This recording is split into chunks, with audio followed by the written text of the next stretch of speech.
WION senior international correspondent Padma spoke with Taranjit Sandhu, the Indian High Commissioner to Sri Lanka. Listen into this exclusive conversation. High Commissioner Taranjit Sandhu, thank you so much for meeting with WION. My first question to you is, what is the significance being attached to this visit by Prime Minister Narendra Modi to Sri Lanka? This is actually, Sri Lanka is for the first time hosting International Vesak Day. And as you know, that's a UN organized this thing. It's been happening in other countries, but Sri Lanka for the first time is hosting it. So at the President Sri Sena's invite, Prime Minister Modi is coming as the chief guest. I think, of course, our own Buddhist legacy has a major role to play in that. But actually, we are coming in to lend weight to the celebration of International Vesak Day here. And by the presence of Prime Minister Modi, that brings about. Could you outline briefly the itinerary of what he will be doing there? This time, it's again, it's a very short visit, focused primarily for the Vesak celebrations. After tomorrow will be the formal inauguration of the International Vesak Day event, where, as I have mentioned to you, Prime Minister will be the chief guest. And following that, he will go to Decoya. Decoya, as you know, is one of the important areas here, especially in tea growing. And Sri Lanka is one of the important tea growing countries.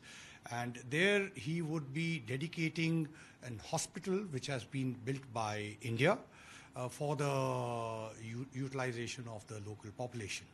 And since the hospital, there is not much area there. Actually, this is first time the Prime Minister of India is going to that area.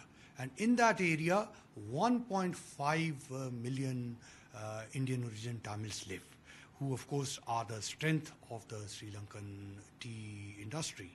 And Prime Minister will be interacting with these guys.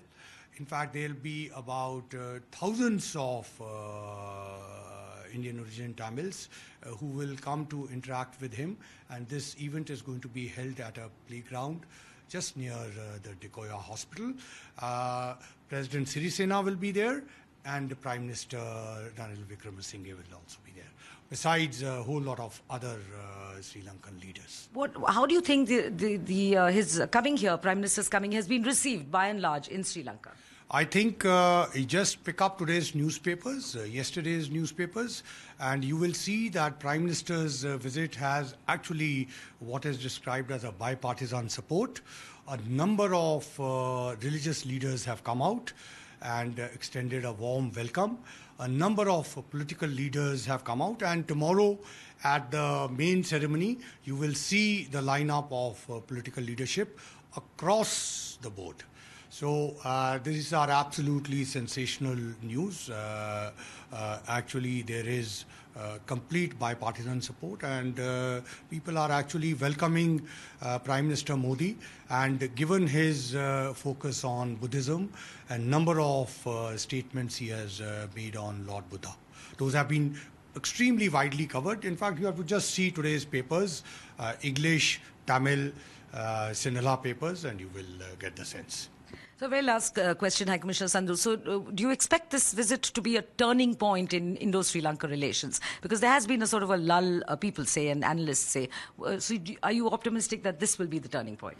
Well, I think the relationship is already quite robust, and this is a further movement in that. And as I mentioned to you, that it's first time the Prime Minister will travel to upcountry.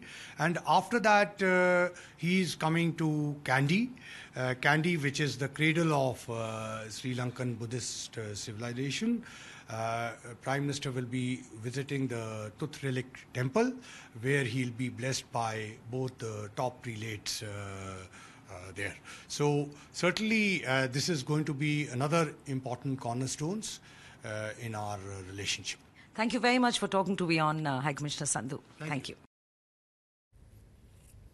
It is the second day of the Buddhist festival Vesak, and WION is reporting from outside the Gangaram temple, Colombo's oldest Buddhist temple, which Prime Minister Modi will be visiting later this evening.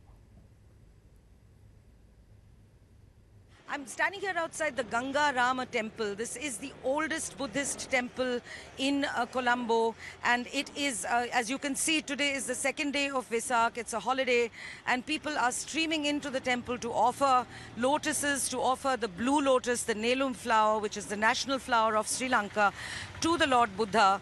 And it is, as I said, a triple celebration. It celebrates his birth, it celebrates his moment of enlightenment, and it also celebrates his death, or rather his nirvana. So this is a very big event, and there is a lot of commonality one notices between rituals here and rituals in India as well. There, people offer flowers, people offer jasmines, and the only difference being that people here wear predominantly white when they visit a temple, and this is a celebration that takes place every year, and thanks to the efforts of the previous foreign minister, Lakshman Kadirgamar, a previous foreign minister, this day has been made a United Nations Vesak Day. So it is a big event, and there is a joyous mood here in Colombo, and this is going to be a big day when the dignitaries begin arriving this evening, including India's Prime Minister Narendra Modi. This is Padma Rao outside the Colombo's main temple in Sri Lanka.